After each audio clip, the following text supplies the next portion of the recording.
Aí, nossos colegas professores também. Ó, agora sim. Bom, boa tarde, pessoal. Boa tarde a todas, boa tarde a todos.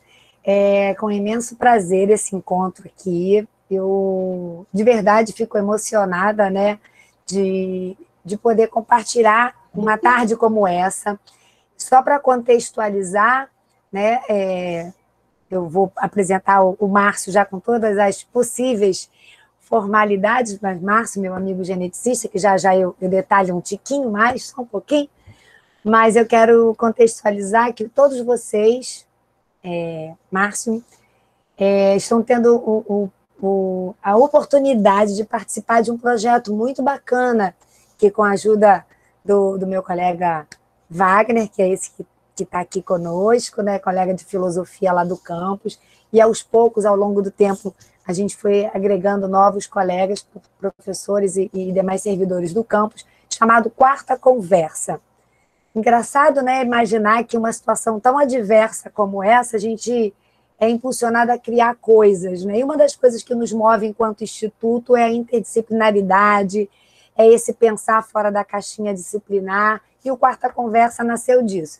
É quarta, né? É uma quarta conversa por ocorrer às quartas-feiras, vinha acontecendo toda semana, depois a gente teve alguns contratempos, tinha às vezes, era meio intercalado, e agora a gente retoma em grandíssimo estilo, tendo um convidado tão incrível como você, Márcio, meu amigo, agora sim, meu amigo, geneticista, professor da Universidade Federal do Rio de Janeiro, universidade pública, ensino público federal de qualidade.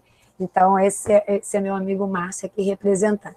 Antes de passar a bola para você, Márcio, que aí fica todo o convite das apresentações, queria saber se o Wagner tem alguma coisa para colocar sobre o Quarta Conversa, que eu fico me empolgando assim, né?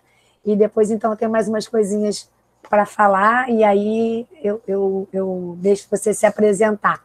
E só de antemão, Márcio, Wagner, Saião, Luizana, os colegas todos que estão aqui e todos os alunos, é um papo, é uma troca, é uma conversa o mais informal possível, mesmo que a gente tenha aqui uma apresentação, uma coisinha ou outra que tenha cara de aula no pior sentido, que às vezes a gente pensa a aula aquela coisa chata, mas a gente está aqui para trocar ideias, né? Então, esse é o espírito do Quarta Conversa, é uma troca, tá? Fala alguma coisa, Wagner? Em geral, os filósofos não são econômicos com palavras, mas hoje eu serei. Então, só para dizer que é um prazer, Márcio, te receber aqui. E acho que a Joyce já falou tudo que eu poderia falar também sobre Quarta Conversa. Desejar a todos uma boa conversa. Isso, um bom papo. E para a gente poder encaminhar a conversa, queria dizer mais duas coisinhas. Primeiro, que a gente está em processo de APNP, né? Então, atividades pedagógicas não presenciais. Então, Márcio, além do Quarta Conversa, que é esse papo de acolhida que a gente desenvolveu ao longo desse tempo, que a gente obrigatoriamente teve que ficar separado e queria se unir, então a Quarta Conversa nasce dessa ideia.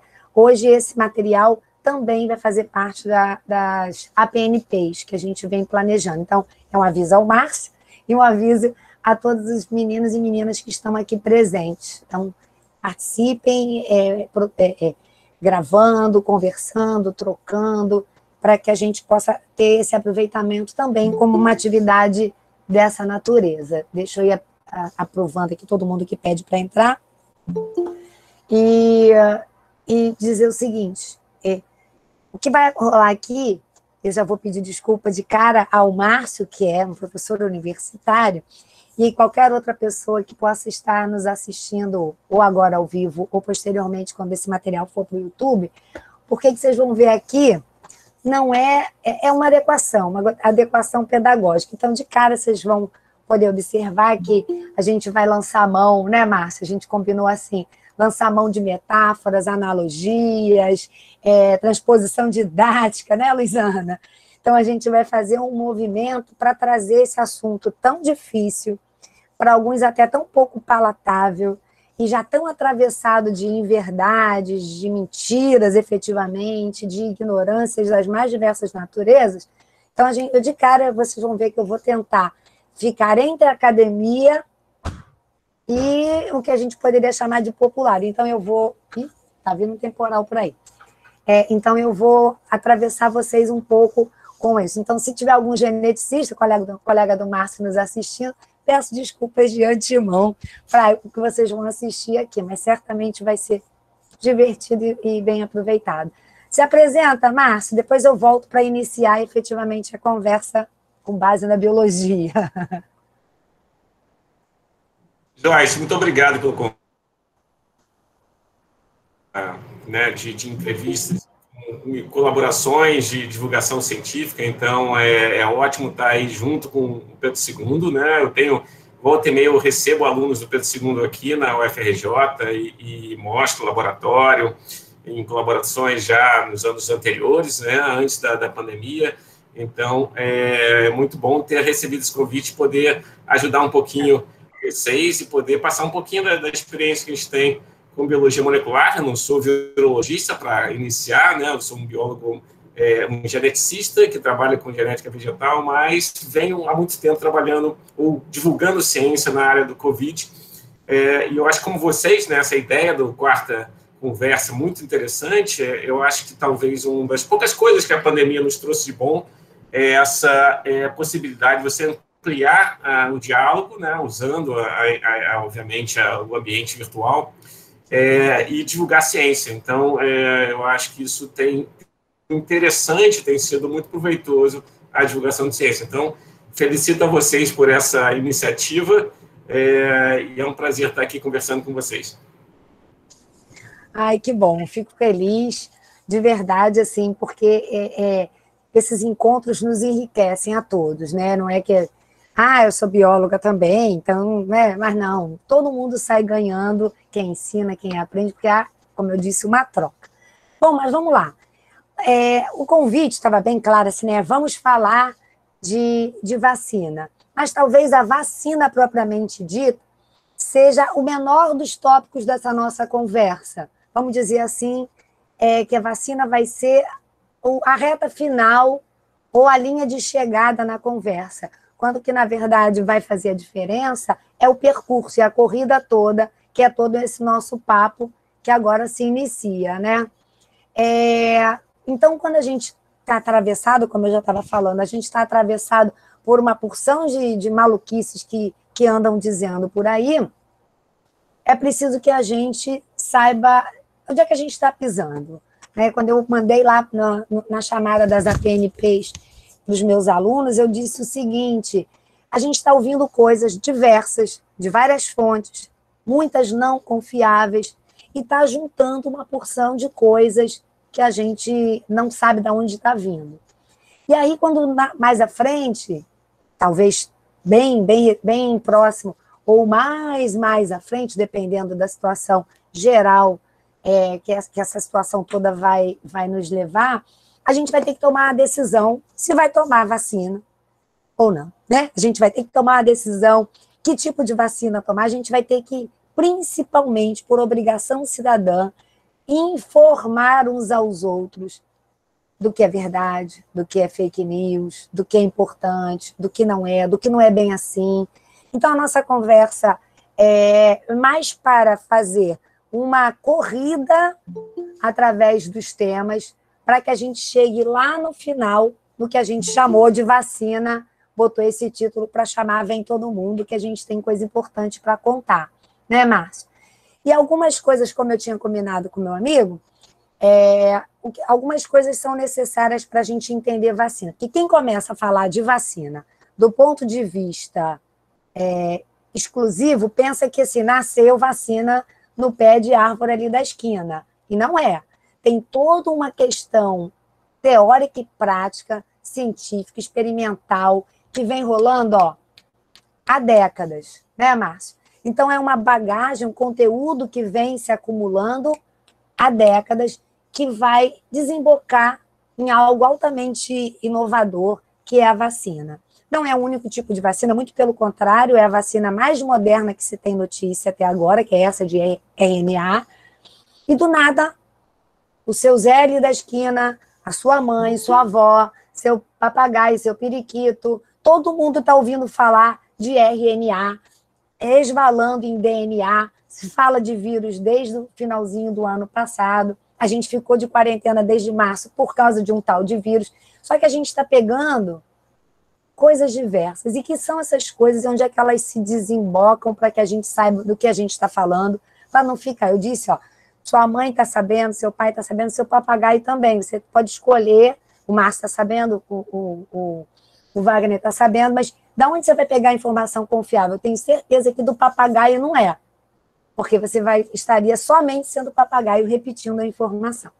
Então, para que a gente entenda a tal da vacina, e o tal do RNA, porque eu acho que o Márcio vai detalhar outras coisas, mas eu queria começar, como eu combinei com ele, falando da proteína, falando de proteína, tá? Então, o meu ponto de partida, e quem já foi meu aluno, acho que eu tenho alguns ex-alunos aqui. Gostaria de frisar a importância, a Gabriela, a Giovana, a nossa monitora aí, já foi minha aluna e está aí para nos ouvir. A gente precisa começar, para falar disso tudo, começa a falar de proteína. Ué, Joyce, proteína o que é proteína, né? Como é que a gente tem que entender? Bom, não vou classificar quimicamente, eu vou apenas pedir que vocês usem a imaginação. Pensa comigo que a proteína é um colar de miçanga, um colar de contas, tá?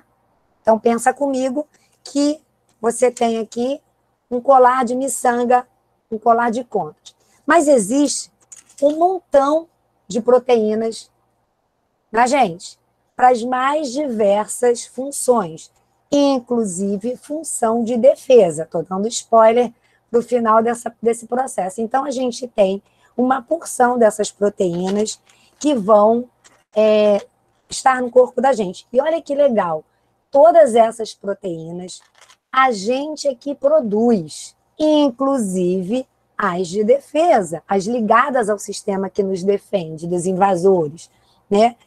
Então, a gente tem que ter proteínas circulando na gente, mas a gente tem que produzi-las antes de qualquer coisa, tá?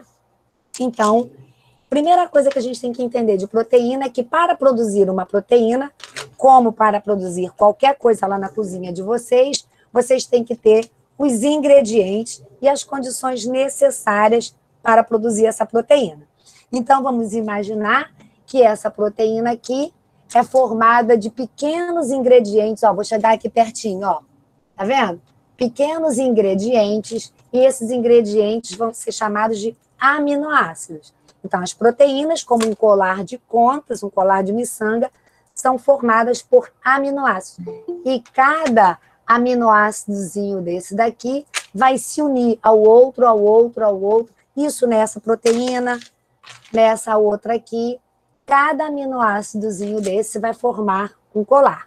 Então, os aminoácidos estão para as miçangas, assim como a proteína está para o colar, ok? Então, para a gente poder ajudar no processo imaginativo. Beleza? Beleza, então a gente vai produzir colares proteicos em nós, tá bom? Mas, como eu disse, a gente precisa entender que esses ingredientes precisam estar em nós, tá? Antes de eu dar a resposta, pensa aí. Aonde eu consigo esses ingredientes? Pô, minha mãe sempre fala assim, come tal coisa que é rica em proteína. Mas a Joyce está dizendo que eu produzo as minhas proteínas. Que raio é esse? Pois é, eu recebo as minhas proteínas daquilo que eu vou ingerir. Eu, então, vou desmanchar a minha proteína, que eu não quero exatamente a proteína, mas eu vou querer os ingredientes que essa proteína contém, para que eu monte a proteína que eu quero. Tô certa, Márcia? Então, só falando, qualquer analogia que, né, faz parte do processo, mas eu sei que o Márcio está concordando comigo. Então, tá aqui. Recapitulando, a gente vai receber os ingredientes da proteína que a gente come, no bife, na fruta, na verdura, no legume e no ovo, a gente pega, desmonta e fica com um acervo de miçangas, tá? Eu gosto, inclusive, de brincar, que é esse colar, então, a gente vai ter um monte, né? Um monte deles com ingredientes diversos. Só um dadozinho para constar. São 20 tipos de miçangas, tá? 20 tipos de contas, 20 tipos de aminoácidos que vão ter as mais diversas combinações nesse processo, beleza? Disse que precisava do ingrediente, disse que precisava do lugar onde tudo vai acontecer. Você não pode fazer um bolo aqui nesse escritório em que eu estou. Você nem onde o Márcio está, que eu saiba, pelo menos que eu consigo chegar, não tem um fogão por aí, né, Márcio? Então, ele tem que pegar para produzir o colar precisa estar no lugar certo, com os ingredientes.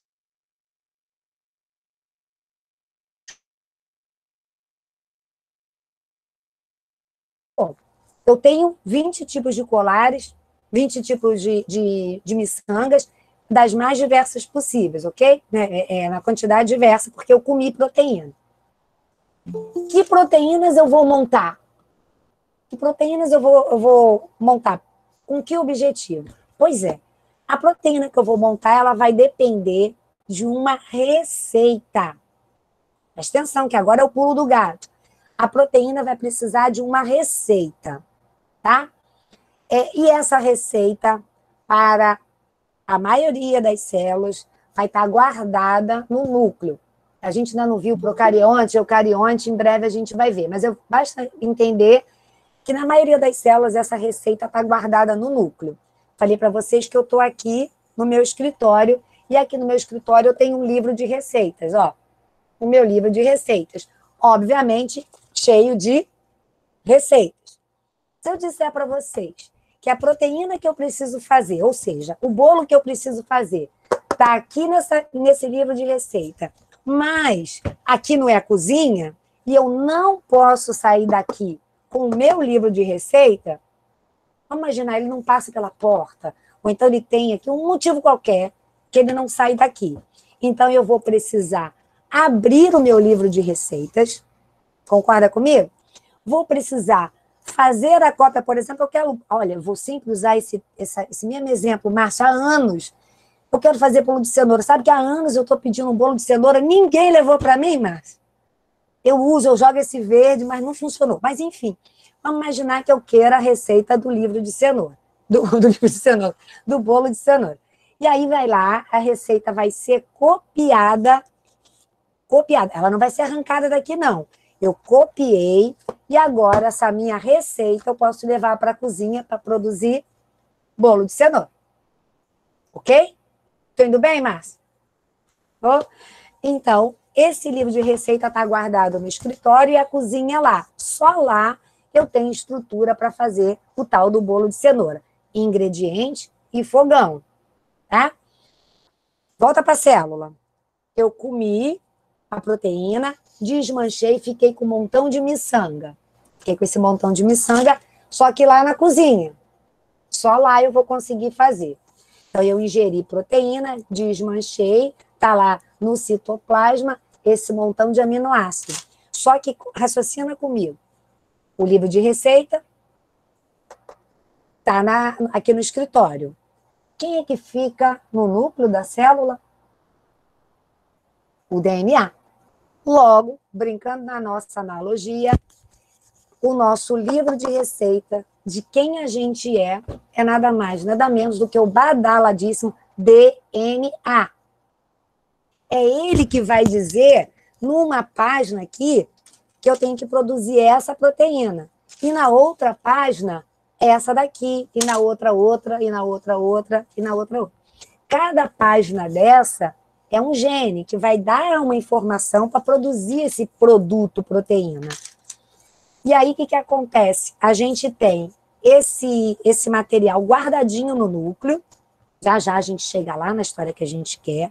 Então, a gente copia essa receita, e essa receita pode sair daqui. Ou seja, o DNA não sai do núcleo, mas ele manda uma mensagem para que esta mensagem, receita, vá para a cozinha fazer. Neste caso, a célula conta com o citoplasma, e vai ter lá um outro camarada que a gente depois guarda os nomes. Agora interessa viajar comigo. Tem um outro cara chamado ribossomo, que pode estar livrezinho ou todo juntinho numa organela chamada retículo endoplasmático rugoso, que parece um choquito. Nem sei se ainda tem choquito, se choquito é do meu tempo. Mas, enfim, lembra um choquito, todo enrugadinho assim. E aqueles floquinhos do choquito são os tais ribossomos. São eles, os fogões, que fazem a conversão de informação em produto. A isso a gente chama síntese de proteína. Então, a gente copia a receita, a gente manda a receita para o lugar certo, que é o ribossomo e o retículo endoplasmático rugoso, e de lá, então, a informação é decodificada num produto. Só vai sair daqui, só vai produzir isso aqui com a informação que está aqui. Certo? Até aí tudo bem? Dá para imaginar só mais uma coisa. Fala, Tailã. Fala de novo, que eu não te ouvi direito. Não entendi tudo. Eu não entendi tudo que você falou quando eu não entendi. Tá. Pode repetir? Posso sim. Se liga aqui que eu vou fazer uma conversa bem direta. Ó. Aqui no meu escritório, eu tenho um livro de receita, que não pode ir lá para a cozinha. Estou inventando aqui uma história, tá? Viaja comigo.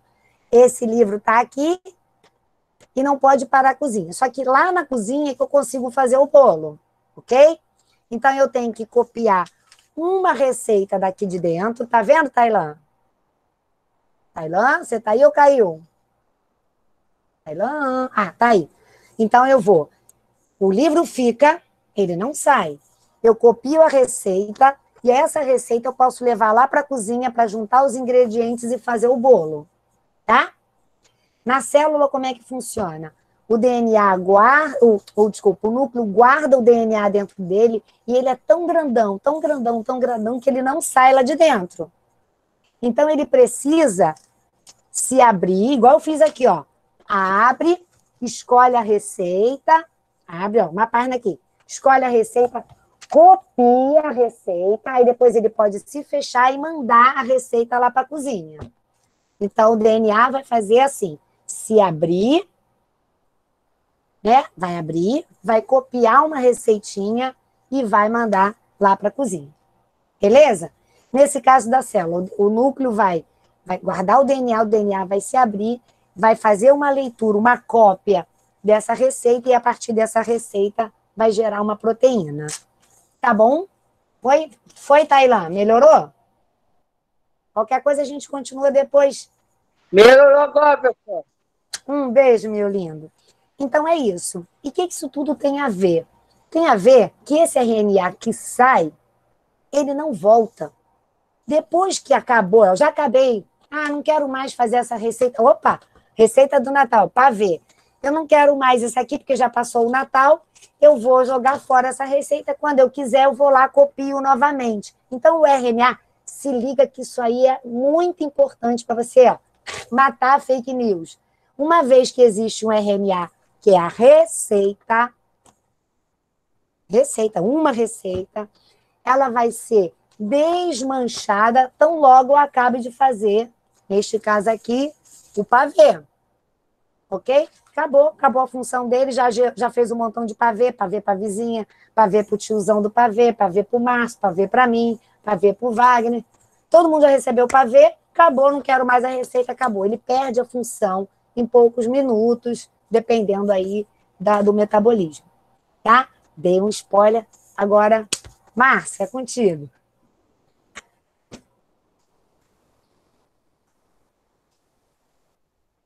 Oi, adorei a explicação, Joyce. Foi ótima. Eu achei bem interessante. Eu acho que tudo está perfeito. É isso mesmo. Eu acho que a mensagem-chave é essa que você passou, que o RNA ele não volta para dentro do núcleo, não vira DNA. Então, a receita que saiu lá do núcleo, né? Que é a receita aí do pavê, que no caso é a nossa proteína, ela fica no citoplasma e ali ela vai se transformar, então, de RNA para proteína. E essa receita ela vai ser lida né, pelos ribossomos, né, os ribossomos vão ser, então, responsáveis por fazer essa transferência dessa informação, da informação de RNA para a informação de proteína. Então, esse é um ponto muito importante dentro da explicação toda que a gente vai abordar, que é a questão da proteína, da vacina de RNA, né? Ou seja, qual é a importância dessa vacina no contexto que a gente está vivenciando hoje do combate à pandemia, né? E quais são as vantagens, os benefícios trazidos por essa tecnologia. Quer que eu continue falando da vacina? Como é que fica, Joyce? Fica à vontade para me interromper, colocar da forma que você acha mais interessante. Não, isso mesmo, vou deixar a fala toda com você a partir daqui, só queria fazer uma observação. Por que a gente acabou trazendo essa abordagem com esse percurso que a gente escolheu aqui, fazendo essa brincadeira com os meus colares, meus livros de receita? Porque, só para de repente, tem uma galera aí que está viajando, né? Porque o que está acontecendo, galera, é que duas coisas precisam ser ditas. Tem outras vacinas sendo produzidas, tá? Tem várias vacinas sendo produzidas, inclusive tem uma frente mundial para que todo mundo que esteja produzindo vacina, todas as vacinas sejam aproveitadas, né? Não existe só essa que a gente decidiu abordar aqui. A gente decidiu abordar porque essa é extremamente nova, porque essa vacina que pega um causador da doença e faz um protocolo todo para que um anticorpo seja gerado, essa vacina já existe, ó, há muito, não, obviamente, para o corona, né? Que não tem ainda, mas a gente sabe de outras doenças, todos nós aqui nos vacinamos, então existem outras tecnologias envolvidas na produção de vacinas diversas. O protocolo mais clássico, mais comum, é esse protocolo da vacina da polio, da vacina do tétano, são outras vacinas que a gente já ouviu falar por aí, que vocês conhecem. Oi, fala, Tailã. Que foi, Tailã? Você estava falando do negócio da vacina, e você estava falando da vacina. Eu falei, coronavírus também. Mas o a vacina chegou agora, e é exatamente isso que a gente está falando aqui, que é importante. Existem vários tipos de vacinas para outras doenças. Para o corona, só chegou agora. E por que a gente decidiu fazer essa conversa? Porque a vacina do corona ganhou uma novidade tecnológica. Porque saiu uma galera para cada lado tentando achar uma solução para um problema que fez a gente ficar um ano inteiro em casa. E aí, gente pesquisando para tudo quanto é lado, várias tecnologias, até que uma galera se reuniu e criou a tal da vacina de RNA. Ou seja, uma vacina que usa a tecnologia de produzir uma receita. E olha que interessante, a gente vai receber uma receita que não está no nosso livro. Esse é um ponto muito bacana dessa tecnologia. Nós não nascemos com uma receita de produzir defesa contra o corona. Já que a gente não tem, os caras fizeram uma receita, por exemplo, aqui, eu não tenho nenhuma receita de comida tailandesa, não tenho no meu livro de receita. Então, o Márcio vai me dar uma receita, não de pavê, mas uma receita tailandesa qualquer. Aí eu posso pegar a receita e ir lá na cozinha fazer, nesse caso aqui, uma receita que não constava originalmente no meu livro de receitas. Esse é o ponto-chave. Nós chamamos vocês aqui para falar, talvez até menos da vacina do que qualquer coisa, porque a gente era necessário falar de receitas, livro de receitas, núcleos e tudo isso. Agora a gente vai falar com detalhe nas mãos do geneticista. Obrigado, Joyce. Ótima explicação. A vacina de RNA realmente é uma tecnologia muito recente, né?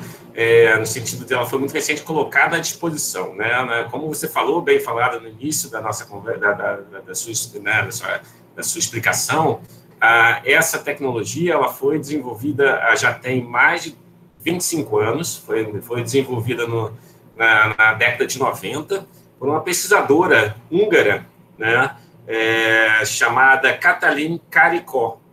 ela foi uma pesquisadora que ainda está na frente das pesquisas, né? Então, aí as pesquisadoras, né, sendo, né, protagonistas no desenvolvimento dessa tecnologia. Vale a pena a gente lembrar, o prêmio Nobel desse ano foi da Química, foi ganho por 2 pesquisadoras também, que estão envolvidas em outra técnica fantástica, que é a técnica de edição de genomas, né? Então, só puxando a bola aí para essa outra estratégia. Mas, voltando à questão do RNA, as primeiras pesquisas surgiram lá na década de 90 e a Kathleen foi nessas pesquisas, né? Ela foi a primeira a utilizar o RNA como uma molécula para a produção de vacinas, né?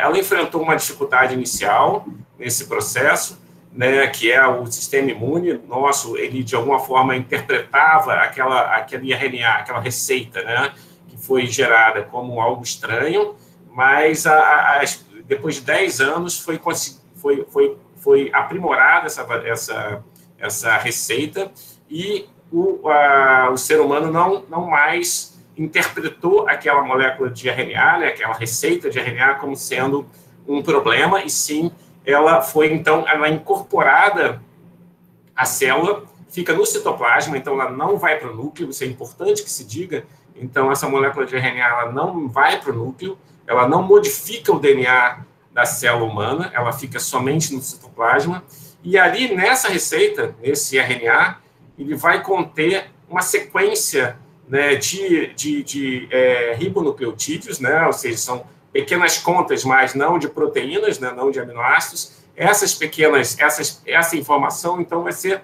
transformada lá nos fogões, que a Joyce estava falando, nos ribossomos, né, em proteína. E, no caso específico do coronavírus, foi escolhida uma proteína específica, que é a proteína S, da espícula do vírus, que é capaz de gerar resposta imune. Então, essas moléculas de RNA, essas partículas de RNA, elas têm a informação da proteína do vírus. Então, são proteínas da espícula, né, que estão presentes na superfície do vírus, né? E uma vez dentro da célula humana, essa partícula de RNA vai ser traduzida, então, em proteína, e essa proteína, então, vai servir para o sistema imune. E o legal dessa vacina é porque ela possui dupla função. Ela vai gerar anticorpos, né, vai permitir aquele indivíduo que recebeu ela gerar anticorpos, como vai também gerar a chamada resposta celular, que vai também fazer com que existam células que ataquem outras células que estejam contaminadas com o vírus. Então, é uma dupla resposta, né? Faz características que são bem melhores produzidas, né? A gente está sabendo da Coronavac, que é produzida pela Sinovac. Ela utiliza muito trabalhada, muito, como a Joyce falou, de várias outras vacinas, né? Como contra a raiva, contra várias outras vacinas. É uma técnica antiga, porém que funciona bem. Então, elas são consideradas vacinas da primeira geração.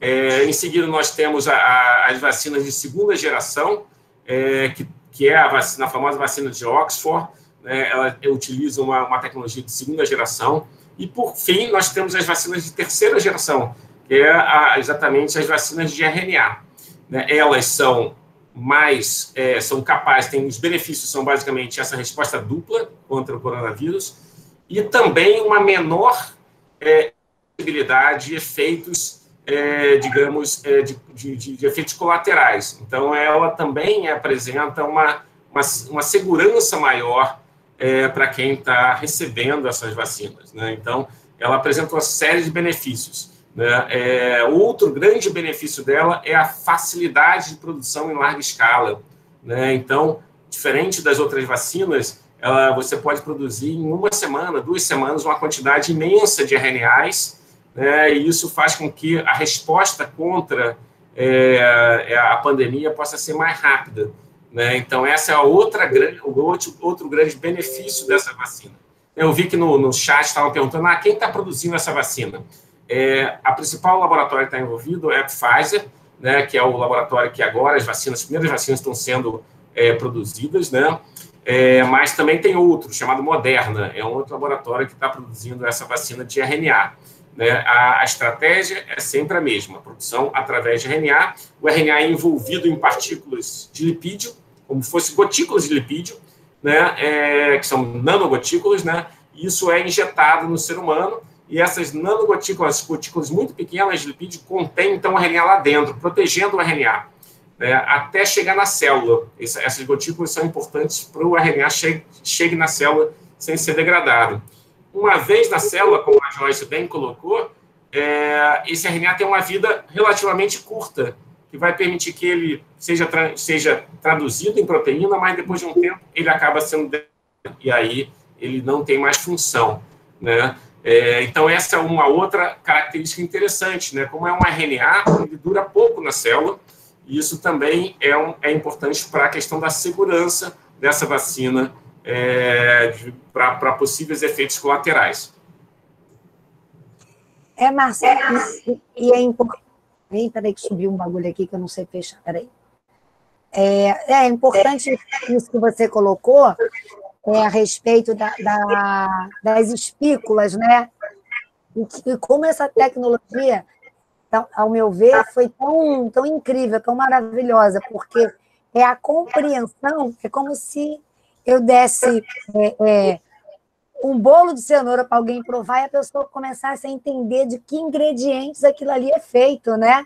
E pegar o material e escrever a receita. Então, os caras simplesmente, a partir de um produto, eles entenderam a receita, e é como se a gente chamasse aí o Tailã para pegar essa receita aqui, copiasse várias vezes, botasse numa bolsinha e mandasse entregar para todo mundo fazer a mesma receita, né? Então, isso para mim, é de uma tecnologia maravilhosa, que é preciso a gente né, pontuar, porque essas espículas, esse contato, né, célula, vírus, e vai ser uma outra aula que eu vou ter com eles mais adiante, depois do recesso, que é justamente a importância do primeiro contato com a célula, que é a membrana plasmática. Então, prepare-se, que a aula de membrana também é um espetáculo, porque é algo incrível. Eu estava vendo um vídeo ontem à noite, estudando aqui para a nossa conversa, conforme ele entra e se encaixa, e aí as fotomicrografias que o vírus vai entrando,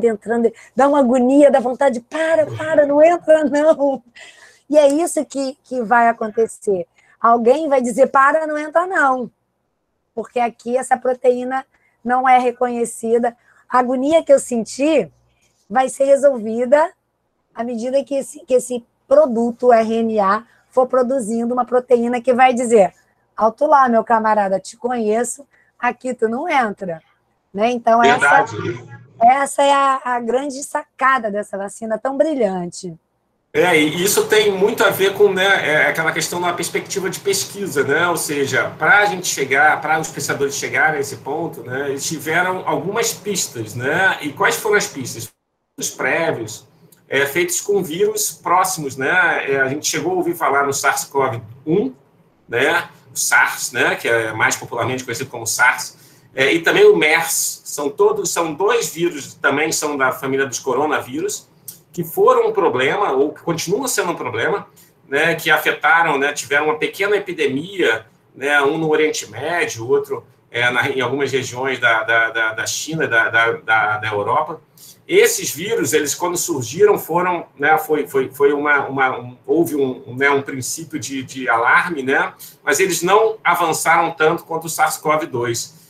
E o estudo desses vírus permitiu entender que a proteína S, a proteína da espícula, era uma proteína-chave para a produção de vacinas. Então, aí é muito importante, né, essa questão de você ter uma pesquisa que foi feita há 10 anos atrás, que foi feita durante os últimos 10 anos, como ela foi importante agora para uma situação de urgência. Né? A gente precisava de uma vacina o quanto antes. Né? E essa informação foi fundamental para qual vai ser a receita. Vamos ver, a receita, olhando para as pesquisas anteriores, indicam que a melhor receita é aquela que é a receita feita da proteína S.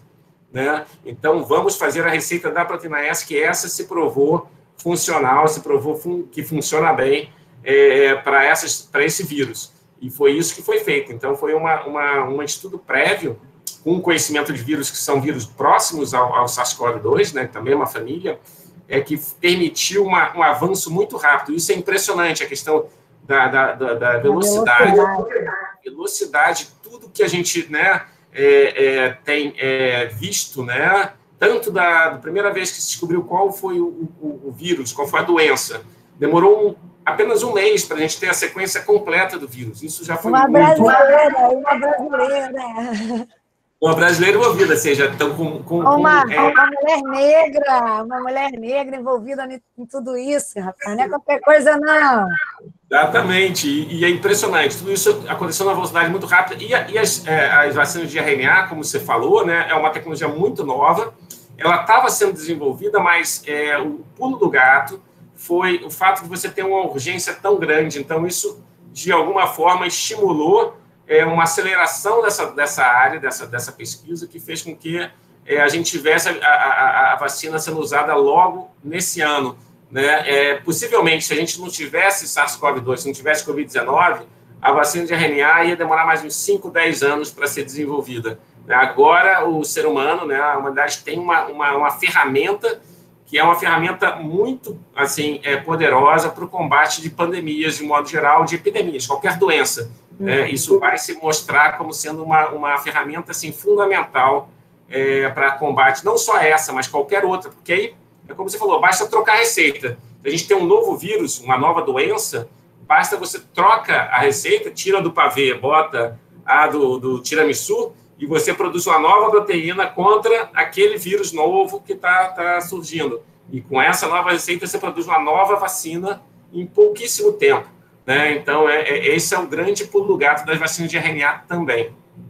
Sim, muito bom essa tua colocação, que me trouxe dois pensamentos aqui para a gente falar. A primeira é da importância da pesquisa científica ser valorizada, como ela é valorizada em diversos países por aí, e aqui a gente ainda tem que, todo santo dia, lutar por uma valorização, quer seja da população, quer seja dos nossos governantes. Não é de agora, é histórico isso. A importância de se valorizar a pesquisa científica de base, aquilo que, de repente, o camarada acha, só tem que aprender a fazer, sei lá, uma torta de maçã. Mas aí, como é que vai produzir a maçã? Como é que planta a maçã? O que é maçã? Que tipo de maçã? Como é que vai regar? De quanto em quantos dias vai regar a maçã até produzir a maçã? Produzir a maçã talvez seja a menor, a torta de maçã talvez seja a menor das questões, mas todo o plantio da maçã, da semente até que se colha a maçã, isso é pesquisa científica. Então, essa galera que ficou pesquisando a proteína S esse tempo todo, essa possibilidade de ler o produto, decifrar o que aquilo ali vai pegar a receita e decifrar, saber montar uma receita. Quando eu começo a aula de biologia celular, Márcia, eu começo do Robert Hooke, um clássico, mas eu mando eles pensarem que deveria ter lá para trás, né? Quando a gente ficava, do que será que a gente é feito?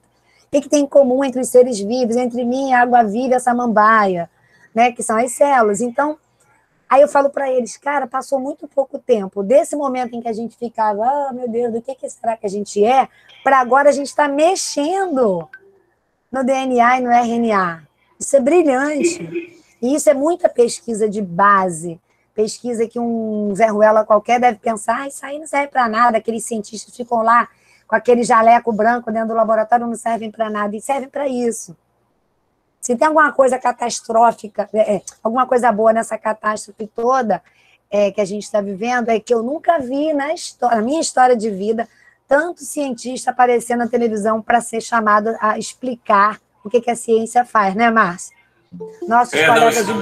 Nossos colegas de biólogos, médicos, né, os infectologistas, então eles estão sendo chamados, vem cá, fala o que você faz lá na tua universidade, no teu laboratório, no teu trabalho, o que você faz? Então, essa é a primeira coisa que eu queria chamar a atenção nessa tua fala. Se alguém lá atrás não tivesse tido insight para começar a estudar DNA, RNA, era equivalente ao Robert Hooke ter só tomado o vinho lá da rolha que ele cortou para olhar no microscópio e ficasse só no vinho, não tivesse ido olhar e investigado o que era feita a rolha. tá? Então, essa é a primeira coisa que eu queria colocar. Quer falar alguma coisa sobre isso? Não, eu só queria, de fato, isso é fundamental, né? Ou seja, todos os grandes avanços da humanidade, elas foram de alguma forma relacionadas a pesquisas que antes eram pesquisas consideradas inúteis, né? Ou seja, eu tive a oportunidade de ouvir a palestra de um fundador da biotecnologia que estava estudando uma enzima chamada DNA polimerase. E ele era marginalizado no departamento onde ele trabalhava.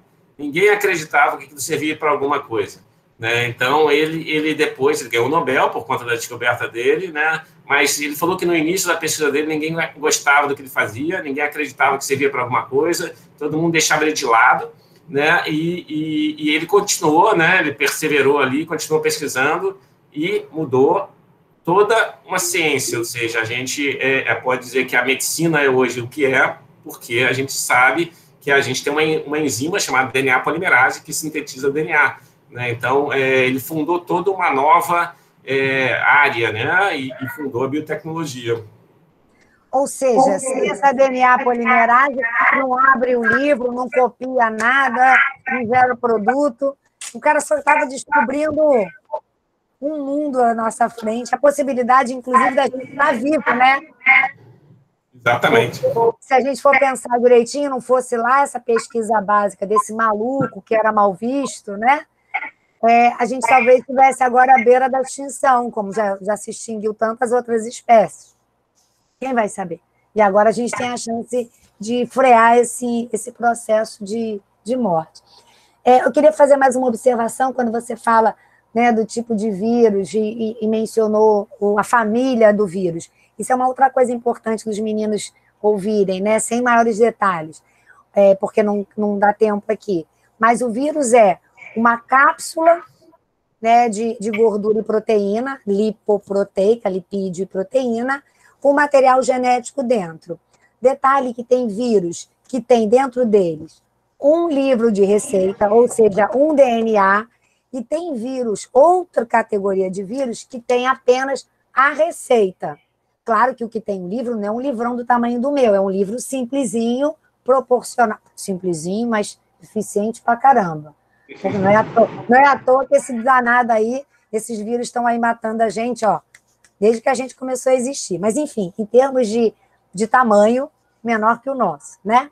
E de complexidade. Então, tem vírus que tem dentro dessa cápsula, um DNA e outra categoria que tem RNA. Tem subcategorias aqui, mas para nós aqui não precisa detalhar. E o tal do coronavírus, ele tem um RNA, né, um RNA dentro dele, e é esse RNA que é a receita para ele ser quem ele é.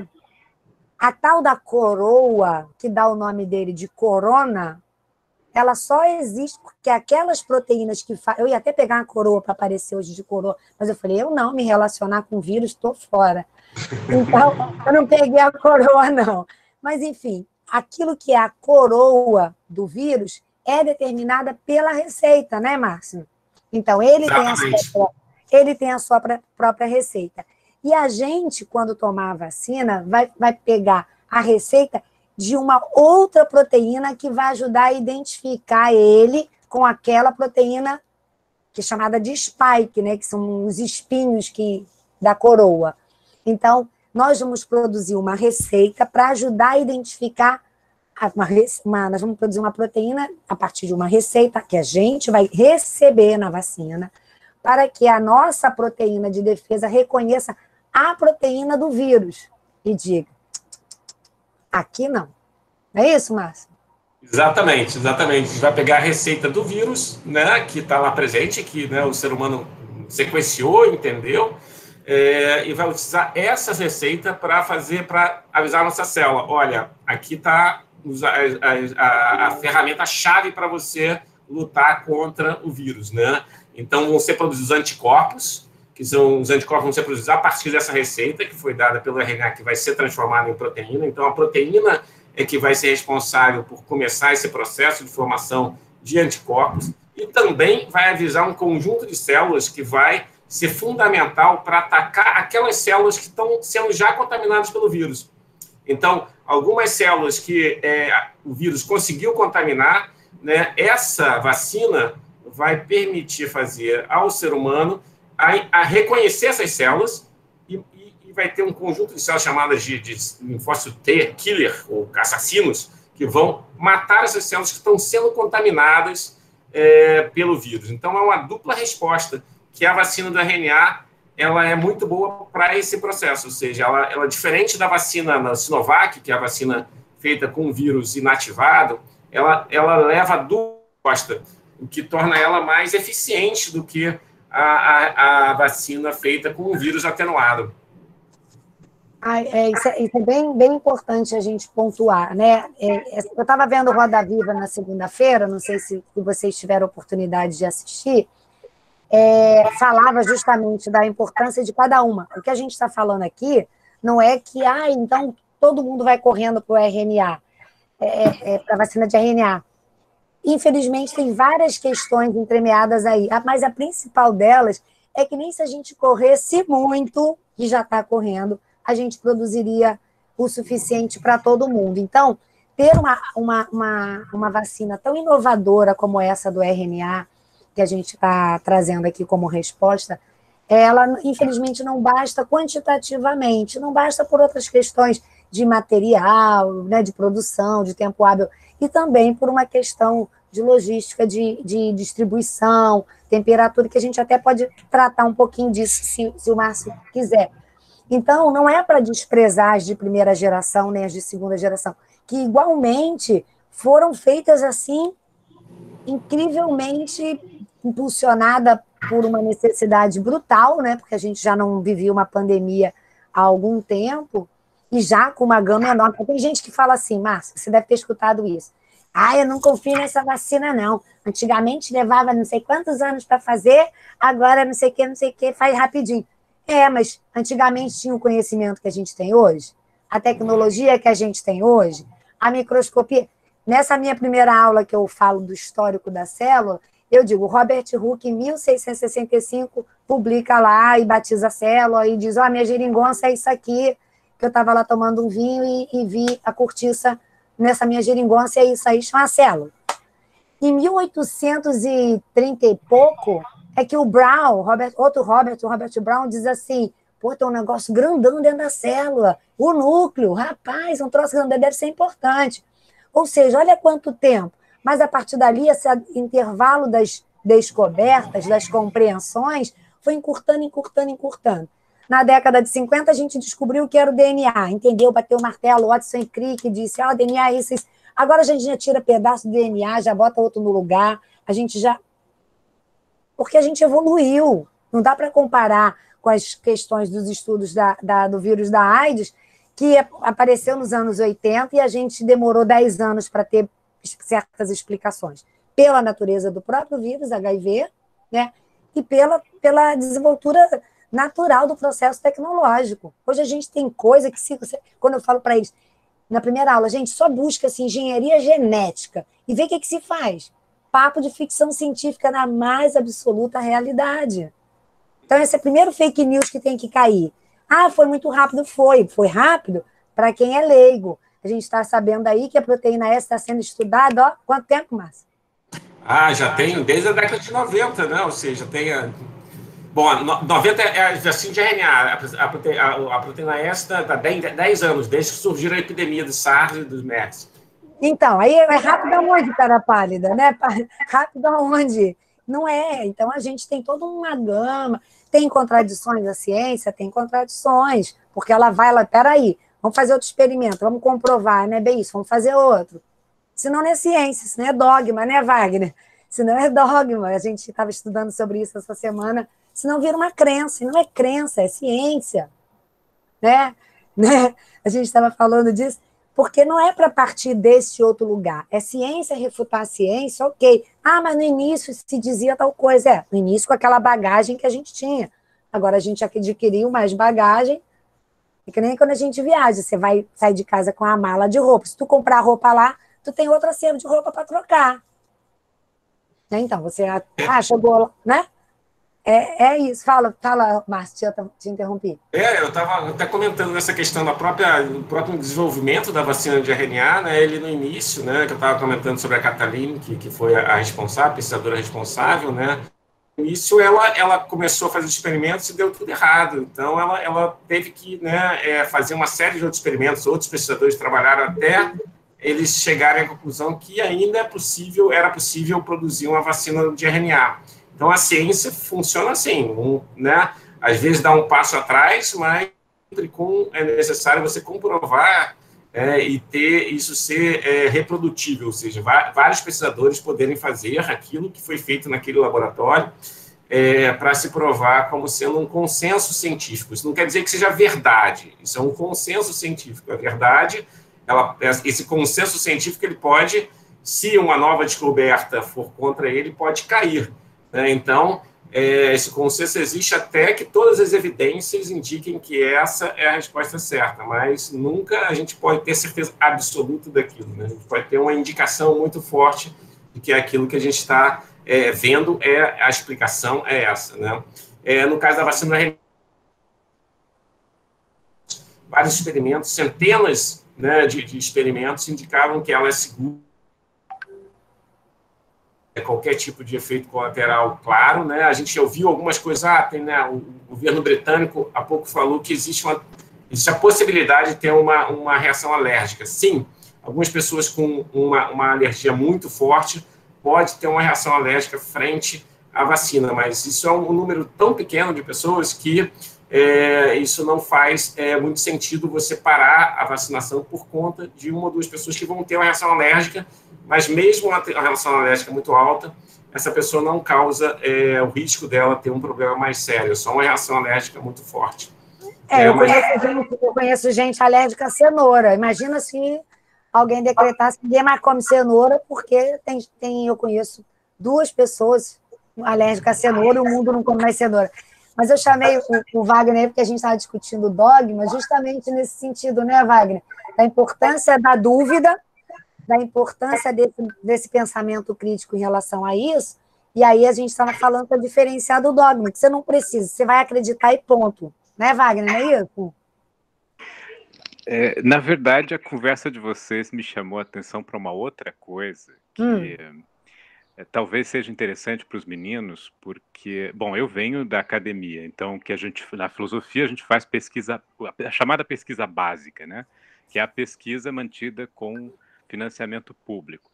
Mas nas ciências aplicadas, que é o caso de vocês, existe uma diferença entre pesquisa básica e pesquisa aplicada. E isso sempre foi assim, porque nos Estados Unidos existe muito investimento com dinheiro público em pesquisa básica em vários países, e no Brasil nós temos, né, CAPES, CNPq, etc. Mas nos últimos anos a situação assim, vem recrudescendo, né, e as verbas cada vez mais minguadas, né? Mas porque sempre ouvi, na época que eu fazia faculdade ainda, lá no início dos anos 2000, essa coisa de que não, a universidade precisa se abrir para parcerias público-privadas, ou seja, uma grande empresa com grandes interesses vem, utiliza a nossa estrutura, faz a pesquisa, paga para obter determinado produto. Essa é a tal pesquisa aplicada, ou seja, não haveria financiamento sem esse interesse, né? E, na verdade, o que vocês estão relatando aqui é produto de anos de trabalho em pesquisa básica, para a qual não existe um interesse privado dos negócios que se juntam para fazer esse tipo de investimento. Mas o que eu vejo agora, nessa situação que nós estamos, e aí, claro, talvez, aí eu gostaria de ouvir de vocês, porque eu acompanho tudo isso pelos jornais, né? Eu não tenho conhecimento técnico, né? Mas é que talvez neste momento que esteja acontecendo é uma espécie de parceria entre investimento de pesquisa aplicada e pesquisa básica, porque vocês estão relatando aí resultados de pesquisa de anos, de décadas de pesquisa básica, que agora, neste momento de necessidade extrema, talvez tenha tenha convergido com os interesses da pesquisa aplicada, né? Então, assim, só para ter uma ideia do quanto isso é complexo e de como no caso do Brasil, talvez falte mais investimento público em pesquisa básica. Eu concordo plenamente com isso, Wagner. Eu acho que a questão da pesquisa básica, a pesquisa aplicada necessita da pesquisa básica, não tem como ter só pesquisa aplicada. A pesquisa aplicada precisa de conhecimento gerado pela pesquisa básica. Então, a gente não teria vacina nenhuma agora se não tivesse décadas de pesquisa que foram financiadas pelo Estado, que foram financiadas pela rede pública, né? A aplicação é o passo final. Normalmente é um passo que é muito menor que todo aquele caminho que foi gerado pela pesquisa básica.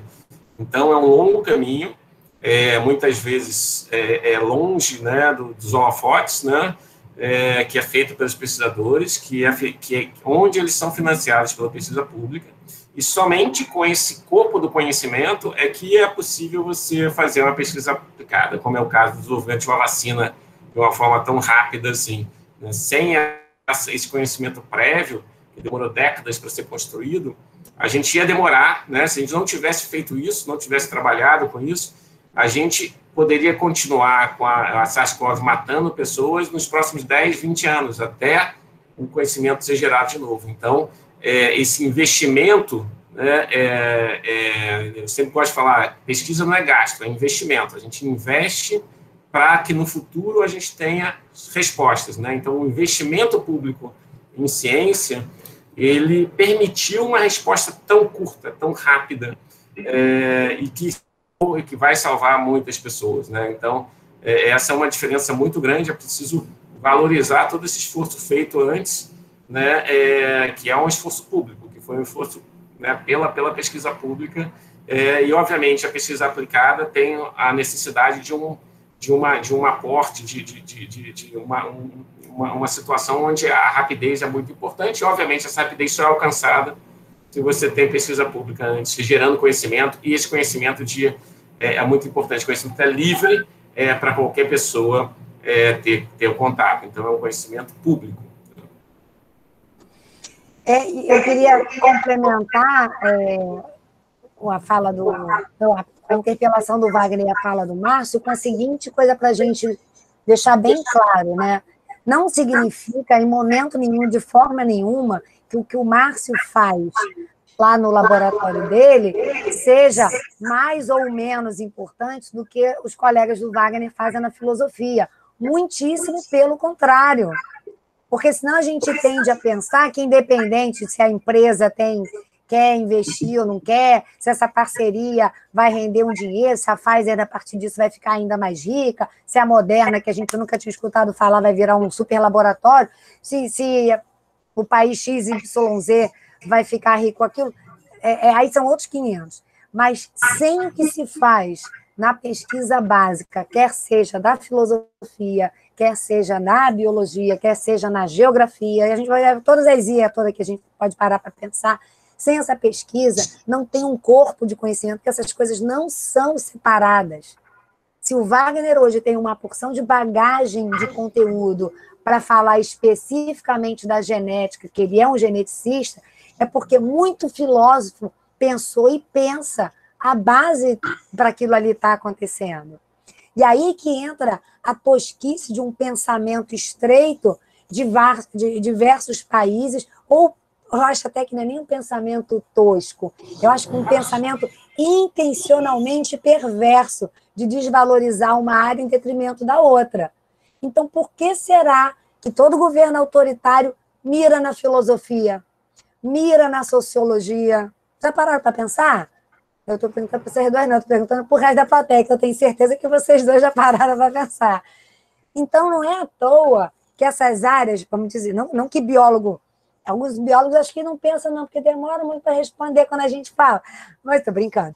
Mas não é que outras áreas, todas as pesquisas são importantes e pensam cientificamente, pensam criticamente, pensam até pragmaticamente. O Wagner é um filósofo super pragmático, aquele que consegue alcançar. É bacana, porque é disso que a gente é feito, dessas multifacetas. Agora, vem um governo tosco, não é? Estou falando, tem vários aí, por aí, vários governos toscos por aí, não estou falando de nenhum específico, que não gosta de filosofia, acha que é besteira estudar essas áreas de humanas, besteira ou eles estão com medo, né? Preferem, por exemplo, dizer, voltando ao nosso assunto, preferem, por exemplo, dizer que a vacina vai vir.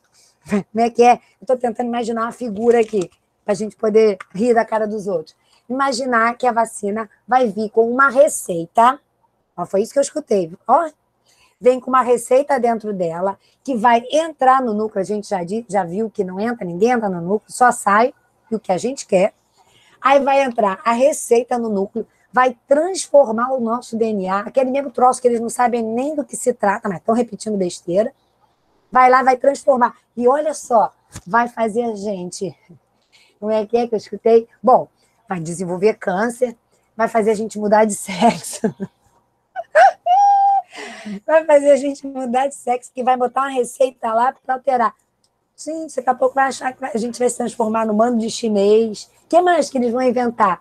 Típico de quem pensa, eles não adianta chamar essa gente de burro, de tosco, não. É intencional pensar para distribuir aqueles que não pararam para pensar. Quem repete esse bando de baboseira não teve oportunidade vamos dizer assim, de ouvir o que a gente tem aqui para contar e que os cientistas têm para contar, vai ouvir barbaridades por aí, vai repetir porque não teve acesso à informação de qualidade. E aí fica fácil. Por isso que eles não querem que ninguém pense nas áreas de humanas, nas biológicas e nas exatas, porque também as exatas estão aí. Com tudo isso, tem as exatas. É melhor que não pense, né? Porque não é... Vou parar por aqui, a minha última fala, que acho que tem uma mãozinha levantada aí que eu vi, mas eu não sei mexer nesse troço.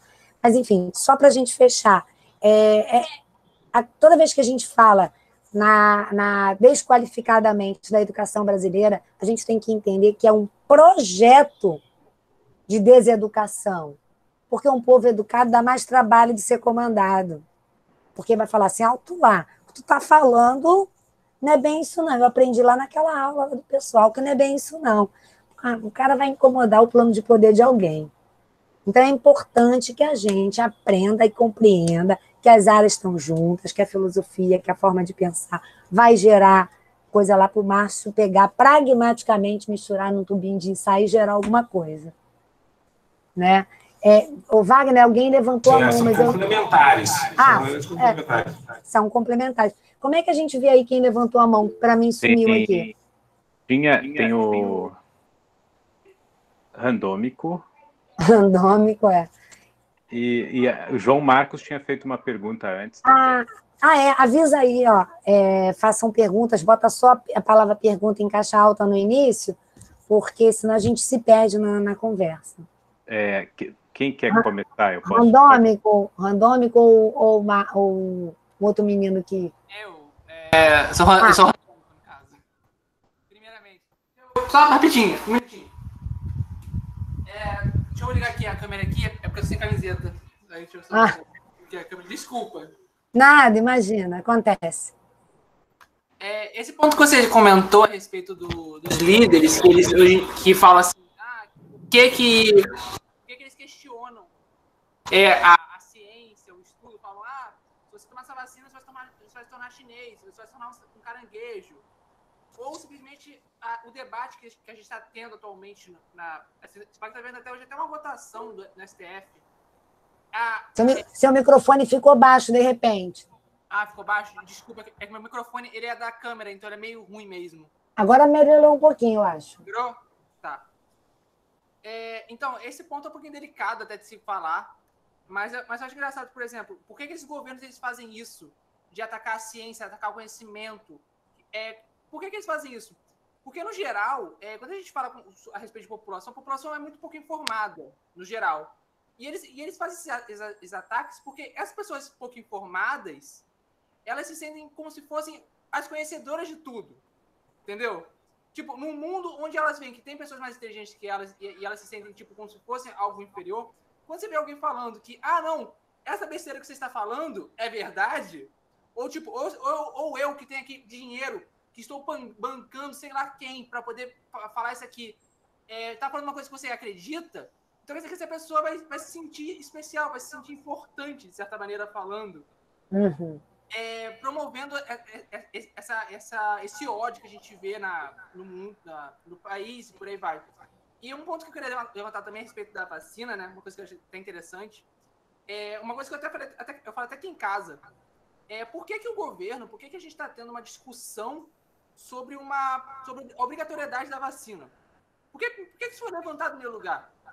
Tipo, não faz sentido. Porque, para mim, desde que eu me entendo por gente, Joyce, eu não sei se eu estou certo ou errado, mas desde que eu sou novo, eu sempre tomei vacina tendo que ir num posto médico, tendo que ir num posto de saúde. Nunca ninguém chegou na porta da minha casa, arrebentou um portão e falou: você vai tomar sua vacina agora. Nunca ninguém fez isso. Se eu não fosse lá tomar vacina, eu não tomava minha vacina. E ponto final.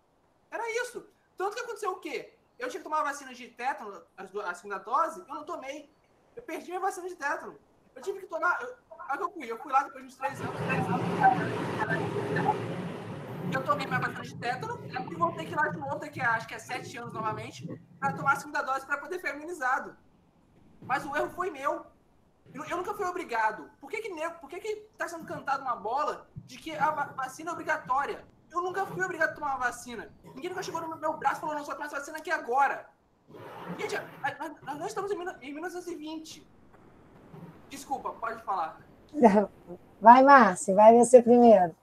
Legal, Randolph, você perguntar isso, né? Eu acho que talvez o mais importante é colocar que a vacina é obrigatória, mas ela não permite, ela não é o enfoque não é coercitivo, ou seja, a pessoa não vai ser forçada a tomar a vacina, a essa vacina. Então, é obrigatória no sentido de a pessoa precisa tomar essa vacina. Caso ela não tome essa vacina, algumas restrições vão ser dadas a elas, né? Por exemplo, recentemente nós temos as empresas aéreas, elas vão poder fazer uma restrição de quem entra no avião, só entra no avião quem tomou a vacina. Se o governo coloca ela como obrigatória, esse tipo de restrição ela passa a ser legal, né? Mas de maneira alguma vai ser coercitivo, ou seja, não vai haver uma pessoa entrando na sua casa, não é o objetivo de tornar ela obrigatória, né? Então,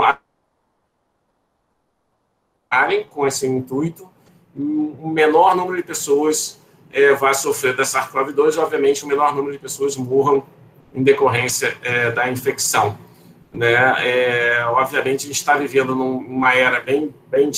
É engraçado que tem uma série de paralelos, né, com o que aconteceu no passado, a revolta da vacina, né, aqui no estado, no Brasil, que a gente pensa, poxa, agora, na atual situação, a gente não aconteceria uma coisa parecida, mas, de novo, a história se repete, né, e a gente está tendo situações como essa, onde a população, aparentemente, a população se revolta contra as vacinas, né. É interessante esse pêndulo, né, que nós vivemos, né, na história, né. Agora estamos num outro extremo, e que isso também demonstra como é tão importante estudar várias áreas, como as áreas são complementares. A história nos diz muita coisa sobre como a gente precisa lidar com a situação atual, que é a situação em que a gente vê parte da população não aceitando, né, a vacina. Eu queria complementar a fala do Márcio, falando sobre essa lógica da não coerção, né? Porque, inclusive, era uma das críticas colocadas lá na época da revolta da vacina, lá do Oswaldo Cruz e tudo. É outra pegada. Mas onde é que está o Randômico? Desculpa, Randômico, que eu esqueci seu nome, a gente... É Lucas, meu nome é Lucas, desculpa. Lucas. É porque minha conta tá Randômico, desculpa. Não, é porque eu lembro, a gente trabalhava junto lá na Coex, mas eu, de verdade, peço desculpa que eu esqueci seu nome. Onde é que eu quero falar? Qual o ponto que eu quero falar? Na verdade, esse discurso da não obrigatoriedade, ele guarda um sentido muito perverso, porque toda vez que o governo diz da não obrigatoriedade de algo, ele diz que ele não tem obrigação de fazê-lo. Exatamente. Mas quando ele coloca, você vai ser obrigado... Vou te dar um exemplo que nada tem a ver com a nossa conversa, só para você ter uma ideia. Que você é um pouquinho mais velho, eu e Wagner e Márcio já vivemos isso, mas a molecadinha mais nova não viveu. Que é o seguinte, Nós entrávamos na escola pública aos 7 anos de idade, na primeira série. E o governo não era obrigado a nos fornecer o CA, a classe de alfabetização. Tá? Então, a gente começava a contar do primeiro... A escola que tinha. Quem pudesse pagava aquela escolinha de bairro, alguém para ajudar a alfabetizar. Ou então você entrava cru, entregavam para você o lápis, muitas vezes com 7 anos você não segurava nem o lápis direito. O que o governo fez? Tornou obrigatório o primeiro ano ser a classe de alfabetização. Por isso que hoje em dia, curiosidade, a gente vai do primeiro ao 9º ano, porque o primeiro ano é o CA, passou a ser obrigatório. O governo relutou para que aceitasse isso, por quê? Quando diz é obrigatório, é porque o governo tem que fornecer. Entendeu onde é que eu quero chegar com a minha comparação? Então, por quê? Não vai ser obrigatório. Porque se ele disser que é obrigatório, ele não vai poder elencar que vai ser velho, professor, médico, enfermeiro, parará. Quilombola, ele vai ser obrigado a fornecer para todo mundo. Como são as outras doenças. As duas, são acho que 22 vacinas que o SUS nos oferece em regime de gratuidade pela universalidade do...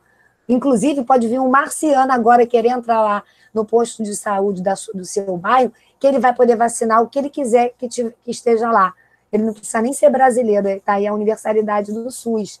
Então, esse discurso, eu não quero ser obrigado, eu não sou obrigada a nada, é só para dizer, eu não vou fornecer para todo mundo. Ah, se morrer, gente, posso fazer nada, e daí? E não é coerção, ninguém vai bater na sua porta, mas vão te convencer que é importante não só para você, mas para toda uma humanidade. Se não for para o bem, vai ser para o mal. Você não viaja de avião, tua empresa pode te obrigar. Se não for por um jeito, vai ser por outro. Você vai dizer, não, eu não quero virar chinês, então não vou vacinar. Aí a tua empresa fala, você só entra aqui vacinado. E aí, como é que fica?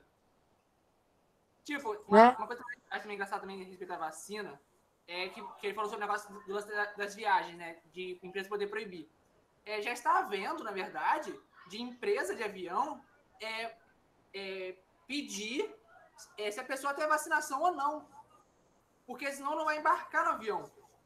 Entende? Mesmo com esse lance de não ser obrigatório ou não, as empresas estão fazendo isso. As empresas estão falando, olha só, se você não está vacinado, você não entra.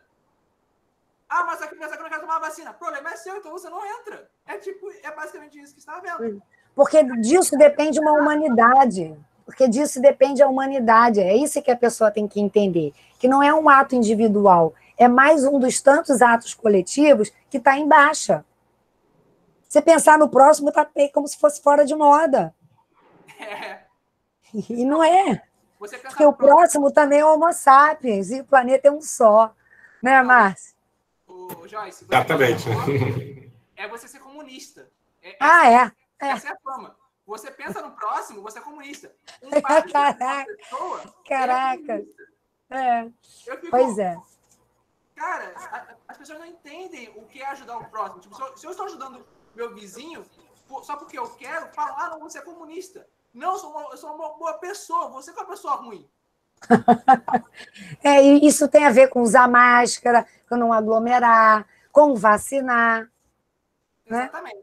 Mas, enfim, eles apostam na divisão para melhor condução, para eles, a favor deles. Mas é isso. Tinha uma outra pessoa para perguntar, não tinha, Wagner? Tinha. A Luciana fez um comentário também, mas antes tinha... João Marcos acho que já não está mais aqui, mas, de qualquer forma, como o vídeo vai ficar gravado, acho que poderia colocar a questão dele, né? Sim. Fala aí. Ele diz o seguinte, que ele tinha, enfim, entrado depois e tinha uma dúvida, porque ele ouviu falar que essa vacina de RNA não enfrenta diretamente o corona, ela apenas aumenta a nossa imunidade para reduzir os danos, e pergunta se isso é verdade. Essa é uma boa pergunta. Na realidade, ela funciona de uma maneira muito funciona tanto como as outras vacinas funcionam, fazendo com que um corpo produza anticorpos, né? E isso é um combate direto ao corona. Então, os anticorpos eles vão combater diretamente ao corona.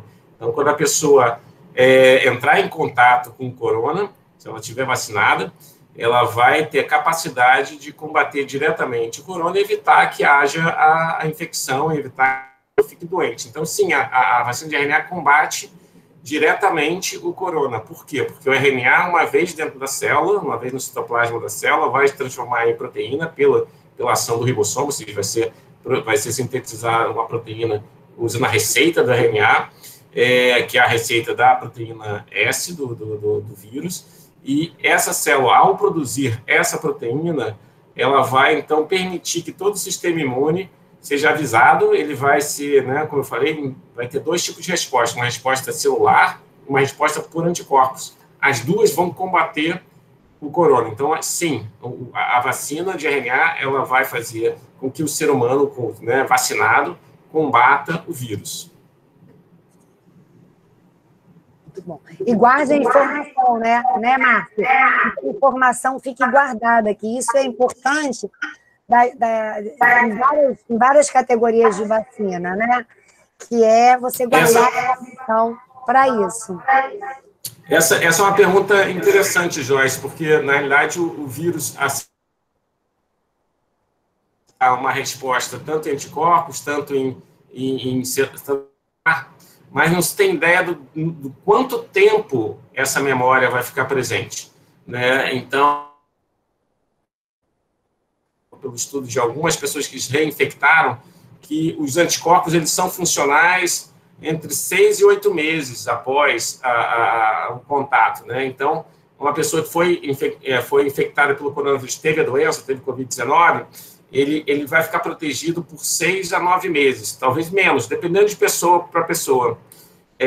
Essa vacina, ela vai dar a mesma capacidade da pessoa ter sido infectada, ter tido o Covid-19, a Covid-19, mas também vai ter uma resposta celular. O que se sabe é que essa resposta celular ela é um pouco mais longa. Então, a esperança é que a vacina permita que haja uma memória, né, do corpo por mais de 6 meses, talvez 1 ano, mas a resposta definitiva não se tem ainda. Quanto tempo essa vacina vai tornar a pessoa capaz de combater o corona, ou seja, capaz de não se infectar pelo SARS-CoV-2? Eu vi umas coisas aqui que eu estava estudando para a nossa conversa, uma delas se referia a uma coisa que é interessante. Para a nossa sorte, esse vírus não muta tanto. Ele tem baixo índice de mutação, bem diferente do vírus da gripe, por exemplo, que a cada ano é uma gripe nova, praticamente. Eu sempre brinco com os meus alunos. O vírus entra e você vai, mata ele. Aí, daqui a pouco, ele entra de bigode, aí você demora mais para reconhecer. Aí, você mata ele. Aí, da outra vez, ele entra de chapéu, você demora um pouquinho, mas você mata ele. Porque esse acervo fica parcial naquela defesa, brincando assim com os meus meninos. E esse vírus, ele tem, para nossa felicidade, ele não é de alto índice de mutação. Então, é uma primeira coisa. E vi também que essa resposta de longo prazo talvez não tenha como ser dada agora, o que não desqualifica a vacina, porque o mal ou bem, a gente já encara aí, aliás, o mal ou bem não, para muito bem, a gente já encara aí a vacina da gripe há algum tempo, todos os anos, os nossos pais, avós, tios, vão lá, tomam a vacina, um ou outro tem um sintoma de gripe, e está aí, graças a isso, o índice de mortalidade de idosos caiu, e de pessoas com alguma comorbidade caiu bastante. Então, é para vacinar, porque é para vacinar, mas se amanhã ou depois eu ficar doente de novo, aí a gente vai melhorar a vacina, a gente vai nesse aspecto. E mais uma outra coisa que eu li, que eu achei bem interessante, mas eu li superficialmente. Se você conhecer um pouco mais a fundo, senão fica aí como um dever de casa para todo mundo pensar. Eu li, uma coisa que me chamou a atenção é o porquê que eu posso ter tido e nem fiquei sabendo, o outro tem uma coriza com uma febrinha e o outro fica em estado grave. Talvez a resposta para isso esteja, inclusive, no DNA da gente, né? Tem alguns DNAs, vamos dizer assim, porque, obviamente, o livro de receita é de cada um, né? Então, tem alguns genes que talvez, eu digo talvez, porque a pesquisa dizia que era uma pesquisa, o que eu vi era uma pesquisa, vamos dizer, inicial, que identificava nos estados, nas pessoas em estado grave, um gene, vamos dizer assim, mais propício aos agravamentos. Você viu alguma coisa sobre isso, Márcio? Sim, Joyce, tem uma pesquisa bem legal que foi conduzida por um grupo na Europa que associou uma maior severidade da Covid-19 a pessoas que guardavam um fragmento do DNA dos nossos ancestrais, os neandertais.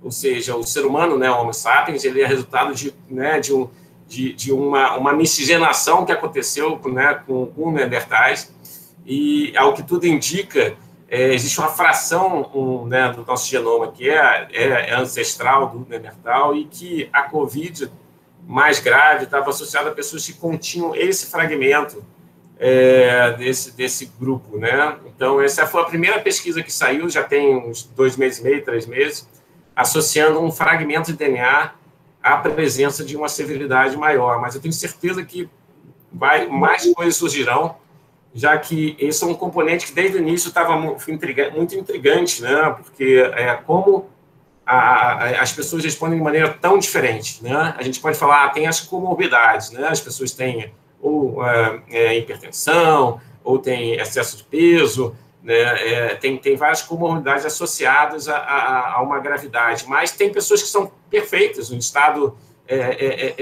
não tem nenhuma comorbidade, não tem hipertensão, não tem excesso de peso e que são extremamente afetadas pela Covid, né? Outro dia eu vi um caso de um halterofilista, um fisiculturista no Paraná, de 30 e poucos anos, que morreu, teve uma forma grave, uma pessoa extremamente saudável, morreu em poucos dias após a contração do Covid. Então, com certeza, a questão do genoma da pessoa, da característica genética, ela está envolvida aí nessa questão de uma severidade maior para algumas pessoas. Então, teve até uma conversa que eu tive hoje com um colega, a Covid é uma roleta russa, você pode estar bem, pode estar perfeitamente saudável, pode ter menos de 60 anos, mas, eventualmente, você pode ter uma doença grave e eventualmente, até falecer. Eu imagino que essa resposta, já te faço a conversa já, Lucas, só um minutinho. Eu imagino até que essa melhor ou pior resposta à vacina, no sentido de guardar a informação da defesa por mais tempo, tem até a ver com um pouco disso. Vamos imaginar que possa ter uma relação, possa vir a ter uma relação, porque, né, a gente, como dizer assim, está mais fortalecido na ausência desse... Aproveito para o momento propaganda. Já viram naquele History Channel o Apocalipse do Neandertal? Apocalipse Neandertal. É muito legal, é muito divertido, porque é interessante você ver lá o Neandertal. Adoro coisa que aguça a imaginação. A gente faz aquela triagem, que é papo, que é trabalho de americano, a gente faz aquela triagem, mas manda ver, porque vale a pena assistir, ainda mais que eu estou lendo Sapiens, do Harari, aí é bem legal da gente pensar os Neandertais andando para lá e para cá. Muito mais tempo que a gente. Fala, Lucas. Então, eu gostaria de fazer uma pergunta diretamente para o Márcio também, a você também, se você puder também responder. Que eu estava vendo há um tempo, e eu vi recentemente, sobre mutações do coronavírus, né? Que ele tem mutações, mas já foi relatado por exemplo, na Inglaterra, ou em alguma parte da China, sobre uma mutação dele diferenciada, uma mutação dele mais forte, de certa maneira falando. Eu sei que eu acho que isso não deve interferir tanto na vacinação, né?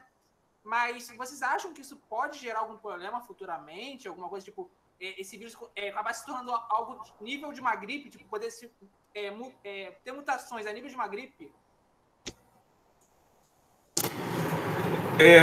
Então, desculpa, seu nome de novo que você perguntou?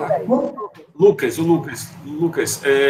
Então, já tem algumas mutações que foram identificadas como, né, passaram a ser preponderantes na população de vírus. Nossa, interfere na questão da vacinação. Então, as vacinas que foram produzidas até agora, elas são tão eficientes quanto para o Covid não mutado, para como essa nova mutação. Então, não interfere na questão da imunidade que vai ser trazida pela vacina. Agora, até que ponto as mutações podem gerar é um vírus mais letal, a Joyce bem lembrou, esse vírus tem poucas mutações, ele não muta tão rápido, que nos deixa um pouco menos preocupados, né? Mas ainda existe essa possibilidade, né? De surgir uma variante que pode ser mais letal e, com isso, causar um problema maior. Né? Se a gente consegue imunizar, isso vai ser, ou seja, a vacina, por isso que a vacina é tão importante, né? A vacina vai permitir que mesmo uma variante que seja mais letal, ela não seja eficaz na infecção, porque você vai estar imunizado.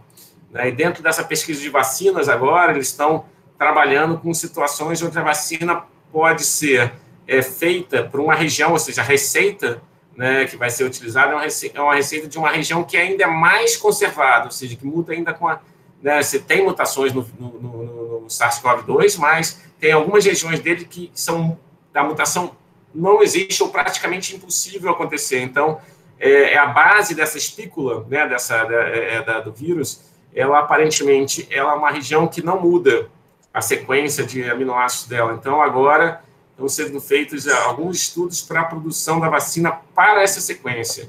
Isso vai fazer com que as vacinas não tenham risco praticamente nenhum de se tornarem ineficazes caso surja uma nova variante que é causada por uma mutação, que ainda é possível de acontecer, mesmo para esse vírus, que tem uma taxa de mutação mais baixa que os vírus do influenza, por exemplo, que é bem rápido, né? Ô, Márcio, eu não saberia responder isso que você respondeu, eu aprendi contigo. Mas deixa eu voltar na minha analogia para ver se eu entendi. Na verdade, eu acho que por mais que mude, pelo menos a informação que a gente tem agora, ele não muda em relação à vacina, não diminui a importância da vacina, vamos dizer assim, que na receita que ele traz dentro dele, a receita da espícula, daquela proteína da coroa, é a mesma. E como vai ser justamente essa espícula? Estou viajando direitinho? E como vai ser justamente a receita da espícula, a espícula que vai ser a base do camarada reconhecer, aquele ali é o corona, olha lá a espícula dele, porque a informação vai estar baseada nisso, né? Aí, vou pegar aqui, por exemplo, a receita de pavê, como eu disse, né? E tem lá leite condensado, creme de leite, né? Aí tem um lugar aqui chamado assim, maisena, né? Uma colher de chá de maisena. Se eu trocar a maisena por uma farinha de linhaça, vai continuar sendo o mesmo pavê. Vai mudar um pouquinho, mas vai continuar. Minha mãe vai falar assim, ela fez pavê para a noite de Natal. Viajei direitinho? Viajou direitinho, é isso mesmo. É isso mesmo. É uma boa analogia. Tem coisas que pode trocar, você vai para trocar, mas continua sendo, né, a mesma proteína, no caso, a mesma receita, né? Então, isso faz com que essa imunização seja efetiva, independente de distância nesses detalhes, né? Então, assim, como leigo total, agora como leigo total, seria possível uma vacina nesse nível também para o vírus da influenza também? Assim, de poder reconhecer até pela origem dele? Sim. Isso é uma que está sendo usada para vários vírus, né? A influenza não está fora dessa pesquisa, né? Só que agora todo o foco está concentrado no corona, né? Por conta da gravidade da epidemia. Mas, obviamente, isso é interessante, né? Você colocar que eu acho que todo conhecimento que está sendo, digamos, avançado em grandes passos agora, né? Ele vai nos permitir daqui a 6 meses, 1 ano, ter um arsenal de vacinas, né, que vai ser extremamente benéfico para a humanidade. Então, quer dizer, a gente está sofrendo agora, tá, mas a gente está avançando também muito rapidamente na tecnologia de vacinação, e isso vai ter um efeito muito benéfico, assim, a curto prazo, né? Então, provavelmente a gripe, o HIV, outros vírus todos que estão envolvidos vão... O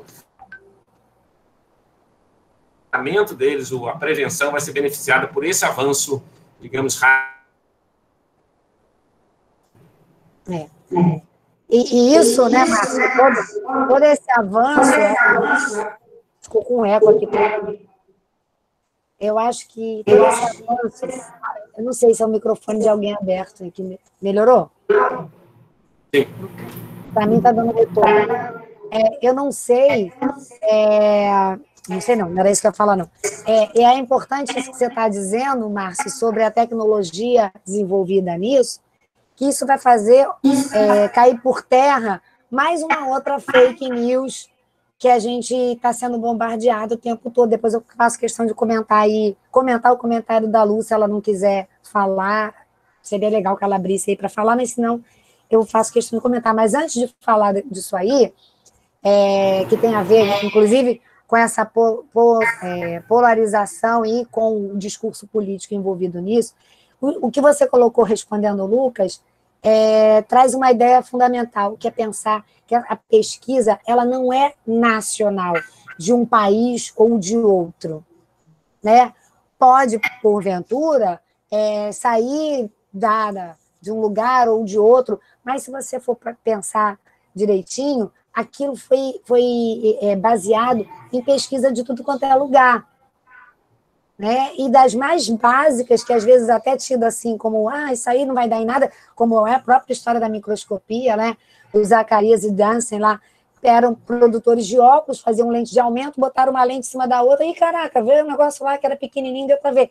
Passou, isso em 1591, em 1665, estava lá o microscópio nascendo, baseado naquela ideia. Então, cai por terra se a vacina é chinesa, inglesa, marciana, ela era ciência. Essa é a primeira coisa que a gente tem que desbancar. Uma coisa que eu vi no Roda Viva, que tem a ver com isso, a Margarete comentou a seguinte coisa, mas essa vacina é chinesa. Querido, tá para nascer um remédio que não precise, pelo menos no Brasil, de alguma coisa que tenha vindo da China. Remédio, vacina, tudo. Nós não produzimos insumos, matéria-prima. Vem tudo da China, vem parte de outros lugares, mas a imensa maioria vem da China. Aí agora tu paga de otário repetindo, mas é vacina da China. Então não toma mais remédio nenhum, nem para dor de cabeça. Que aí você vai estar... Aliás, tá nada. Se você olhar assim, ó, embaixo do pé da sua mãe vai estar escrito assim, made in China. Vem tudo de lá. Vem tudo de lá. Então começa... Só complementando, tem várias vacinas da Sinovac que são já consumidas no Brasil. Então, a própria Sinovac fornece uma série de vacinas já para o Brasil há muito tempo, né? Então, não tem nada de novo nisso. Aí agora a galera paga de otário. Não, porque vem da China. Porque vai mudar meu vírus, meu DNA e vai me fazer mudar de sexo. Tem um montão de gente preocupada com essa história de mudar de sexo, gente. Fala sério. Então, eu acho que é importantíssimo a gente falar que não tem nacionalidade, não tem... É claro que a gente sabe que tem uso político aqui, em qualquer outro lugar do planeta, no mundo capitalista, porque quem está gerenciando toda essa história de ficar fomentando esse bagulho, essa briga toda, é quem está interessado. Não é se a vacina é do país X e lá todo mundo fala a língua Y. É porque onde é que está concentrado o dinheiro? O mundo capitalista é que manda nas paradas. Então, por que não gosto de chinês? Tá. Experimenta eles não comprarem mais nada da gente, ver se a gente não quebra. Então, é parar de repetir bobagem e pensar que estão direcionando a gente para o mundo da ignorância de propósito. Estou falando a gente humano, tá? Humano, que a gente vai escutar isso em vários outros países. E para favorecer tudo isso, tem o comentário da Luciana aí, que fala sobre a fomentação do medo, né? O medo, me corrija, Wagner, que está aí na tua área, né? O medo é um excelente gerenciador de pessoas manipuláveis. Né? Quantos de nós aqui, quando criança, talvez essas crianças não, mas a minha geração, sim, tinha medo da loura do banheiro. É a loura no banheiro. Garotos novos não devem saber. Mora uma loura no banheiro da escola.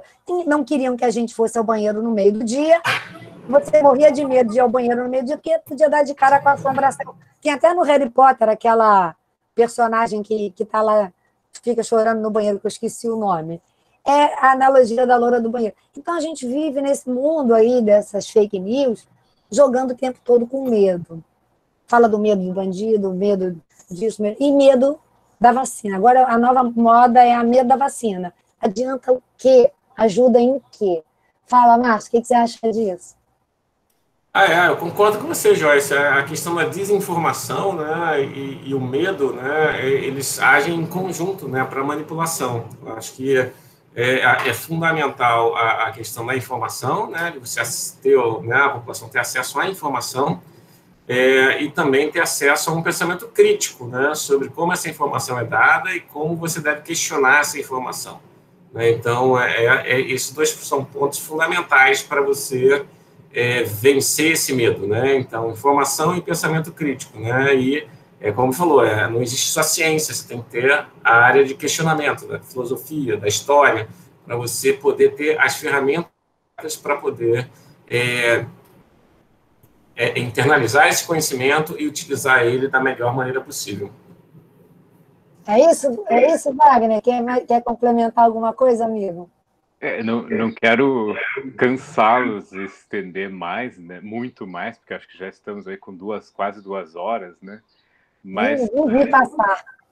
Só me ocorreu o seguinte, que tradicionalmente o sentimento contrário ao medo é a esperança, né? E a esperança também pode ser mobilizada de modo não tão interessante. Porque uma discussão que rolou muito no início da pandemia é que boa parte do que aconteceu com isso, assim, boa parte das condições que geraram essa pandemia, esse vírus, tem a ver com as condições como nós nos relacionamos, produzimos alimentos, essa proximidade de animais silvestres, de mercados, enfim, produção de carne suína, bovina, aviários, enfim, que também foram focos de outras doenças, gripes, etc. E aí, no início, que estava todo mundo assustado, com medo, pensava, bom, talvez seja o caso da gente refletir em que mundo a gente vive, o que a gente faz, como a gente produz. E aí, por outro lado, agora nós temos essa maravilha que é a pesquisa científica, que nos diz, pelo que eu entendi do RNA, nos diz o seguinte: tá bem, nós passamos a ter talvez 2 pandemias por década, ao invés de 2 por século, como foi no século XX, mas nós temos uma tecnologia 4, 5 vezes superior para combater isso. O meu ponto é, será que a sociedade civil não vai encarar isso como um incentivo para deixar o mundo como está? Porque aí já não é mais a ciência, né? Aí é como nós decidimos o que nós vamos fazer com o mundo, né? Então, crítico também nesse sentido. Certamente é uma notícia que nos dá muita esperança, né?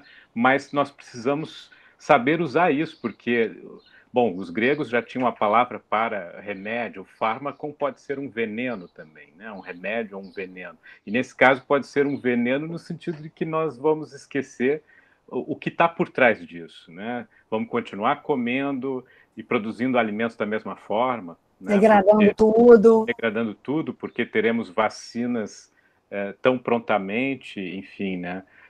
Então, acho que essa questão, talvez nesse momento que a gente precisa de esperança, ela não seja tão colocada, mas ela terá que ser colocada em algum momento, né? E aí, né, Paulo Freire, né, é esperançar, né, porque quando você tem esperança e só espera, né, e aquele papo, quem espera sempre alcança, não é, quem espera até se cansa, mas esperançar a gente espera fazendo algo novo, né, no sentido paulo freireano, a gente tem que pensar que assim, não, eu estou com esperança de que vai melhorar, mas eu não vou ficar parado até lá, vou fazer quarta conversa, vou chamar o Márcio, vou fazer encontro com meus colegas de química, de física, eu vou fazer uma bagunça, eu vou fazer o NEABI. Isso tudo está no processo de esperançar, né?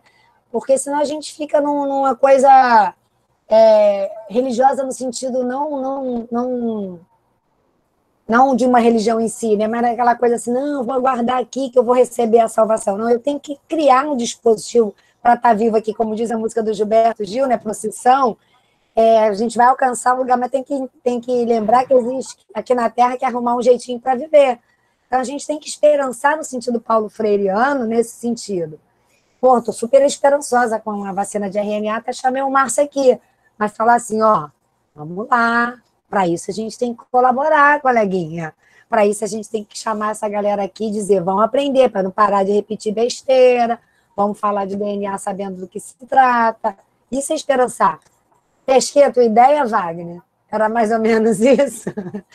Né, Márcio? Porque senão a gente fica lá messianicamente esperando que o cara vai voltar para nos salvar. Isso não depende, e depende terminantemente de nós, acima de tudo. Porque eu não posso dizer, não, eu tenho fé que tudo vai ficar bem, e eu saio sem máscara, abraço todo mundo. Sim, não, com certeza. Eu acho que está dentro dessa perspectiva, e essa questão que o Wagner levantou é importante. A gente, né, a tecnologia ela avança de uma forma muito rápida, né, e que nos dá uma certa sensação de onipotência, né, frente ao mundo natural, mas a gente sabe que isso é só uma sensação, né, ou seja, a gente sabe que, na realidade, muita coisa precisa ser mudada, muita coisa, formas de pensar, formas de comportamento precisam ser alteradas para que a gente né, eu acho que é interessante, teve uma pesquisa grande conduzida entre pesquisadores, né, e eles colocaram de uma forma clara que a ultrapandemia é questão de tempo para existir, mas uma questão que mais oferece assim uma preocupação são as mudanças climáticas, né, como a gente vai lidar com elas, né, e tudo isso foi deixado de lado para a resolução desse primeiro problema. Então, a questão de como lidar com o modo de vida atual, que nos trouxe muito das razões a gente ter pandemias, e as pandemias terem começado a surgir são por conta dessa nossa forma de alterar a natureza, de interferir, de causar problemas, né? Mas também o que nos reserva se a gente continuar da mesma forma, se comportando da mesma forma que a gente se comporta agora em relação às mudanças climáticas, né? Então, isso envolve uma mudança que é muito mais difícil que a mudança que a revolução tecnológica, a mudança no comportamento e na forma de agir. O Harari fala de uma revolução cognitiva, né, que nos trouxe a diferenciarmos dos nossos contemporâneos, em certa medida, os neandertais, né? E agora a gente vai precisar de uma nova revolução cognitiva, dessa forma de pensar a preservação do planeta. Né? Ou a gente faz uma repaginada nessa revolução cognitiva, ou não serviu de nada a gente ter feito a primeira revolução cognitiva. Porque a gente tem que repensar nossa estrutura de conviver no planeta enquanto Gaia, né? Enquanto uma estrutura só. Que o vírus faz parte disso aqui, tanto quanto a água viva, e a samambaia lá do meu exemplo anterior, né? E está aí parte do DNA do Neandertal na gente. A gente está aí e já está aí há muito tempo. Né? Então, a gente tem que parar para refletir sobre isso. Agora, eu queria fazer aqui, para a gente encerrar. Você viu como é que é bom a gente brincar de analogia, Márcia? Você leu aí o comentário da Ana Vitória? Não vi, não, deixa eu ler. A segunda dose da vacina, então, é como se o resultado final do bolo não me gerou muita proteína e eu precisasse, então, comer mais um pedaço. Oh, meu Deus do céu! Isso, se não é exatamente isso que um geneticista queria ouvir, já pode ter certeza que vai todo mundo parar para pensar no que a gente tinha para dizer. E vai chegar às próprias conclusões. Isso é bom demais. Concorda, Márcio? Verdade. Isso é fundamental. Essas analogias são fundamentais. É isso. Bom, já te aguentei aí, agarrado na gente, por 2 horas. Queria saber se mais alguém quer perguntar alguma coisa. Aninha, adorei sua conversa aí, mais um pedaço do bolo. Tem mais alguém aí que queira falar alguma coisa? Lembrando que isso é uma PNP nossa, né, da biologia, mas mais do que isso é algo para você mostrar para a mãe, para a avó, para a tia. Eu recebi um retorno de uma aluna sobre uma palestra nossa que falou o seguinte, Márcia, eu botei a minha mãe para assistir, que ela tinha acabado de chegar do trabalho, e botei meu irmão mais novo também, que ele já precisa começar a se conscientizar. Cara, se a gente... através da escola, eu tenho certeza que a gente transforma uma sociedade em algo melhor, na nossa revolução cognitiva, que eu aposto tanto. Então, vou passar a despedida para o Wagner, mas eu quero te agradecer muito, muito, muito, muito, muito de coração, que a minha casa anterior, a UFRJ, né, seja muito generosa com você, para que você seja muito generoso conosco, contemplando a gente, né, com tanto conhecimento, tantos alunos, tanta divulgação científica para desencastelar o cientista, tanto tempo com aquela figura do camarada de jaleco, cabeludo, com a língua para fora. A gente é ser humano que precisa de apoio do governo, precisa de valorização da sociedade. Então, que a universidade pública de qualidade, a UFRJ, seja generosa com você, para que você possa brindar a gente com tudo isso que você trouxe aqui, a gente muito mais. Teu vídeo vai ficar lá no nosso canal da coordenação de extensão, depois eu te passo o link, manda para todo mundo, manda também meu beijo para as suas filhas, que nos emprestou, elas deixaram você com a gente por 2 horas a menos de paz só para ter com a gente. Eu te agradeço de coração mesmo, tua dedicação a nós. Obrigado, Joyce. É um prazer estar aqui conversando com vocês. É muito bom. Aprendi muito também. Eu acho que é muito legal essa troca, né? E na divulgação científica é um aprendizado constante. Então, foi super legal para mim também estar ouvindo você falar e ouvindo as conversas, ouvindo as dúvidas. Então, é um prazer participar, né, de qualquer que fosse a iniciativa que vocês tenham, ou seja, o Pedro II é uma escola que é um orgulho para a gente, né, é um orgulho para todo brasileiro. Né? Próxima palestra sua, você leva um cordão e um livro de receita. Fica aqui. Verdade. Wagner. Já é uma ótima analogia. Wagner, Eu queria agradecer muito a presença do Márcio, a fala estimulante, eu aprendi bastante coisa hoje, a conversa também que você fez com a Joyce, eu aprendo sempre com a Joyce, né? Mas é sempre bom aprender mais uma vez. E, bom, espero que as nossas conversas sigam aí ao longo dos meses e nos próximos tempos. Nossas conversas e o Quarta Conversa. E aí, Márcio, tendo alguma ideia, alguém para indicar, já sabe que o Quarta Conversa é um espaço de dedicação a conversar. A gente se dedica aqui ao papo. Se tiver alguém que você fala, pô, isso aí tem a cara daquela galera lá do IFRJ, da galera da Joyce, aí manda para nós a dica e a gente vai estar esperando vocês de braços abertos nos próximos, no plural, Quarta Conversa. Luciana, legal. Minha querida professora de português, está aí também dando parabéns. Legal. Vocês precisando de alguém que, assim, alguma especialidade, de algum professor e tudo mais, você me fala, com certeza meus colegas vão estar abertos a conversar com vocês. Foi muito legal, muito bom mesmo. Adorei. Muito bom. E se tiver alguém para falar de mudança climática, é só indicar que eu estou aqui de braços abertos. Tem várias pessoas, conheço várias. Chama no Zap. Combinado. Então, obrigada, querida, de coração. Alguém falou alguma coisa aí? Se falar de mudança climática, me chama. Com certeza. Com certeza. Vai estar aí divulgado para todo mundo. Obrigada, tá, Lucas? Sua participação foi sensacional, assim como de todo mundo que está aqui até agora. E que teve por aqui, mas teve que sair. Sabe como é que é? O pacote de dados vai embora, assim, né? Então, um beijo grande para todo mundo. Até o próximo Quarta Conversa. Beijo, Monique. Beijo a todo mundo que está por aí. Tchau, gente. Se cuidem. Até a próxima. Tchau. Valeu. Parabéns. Tchau.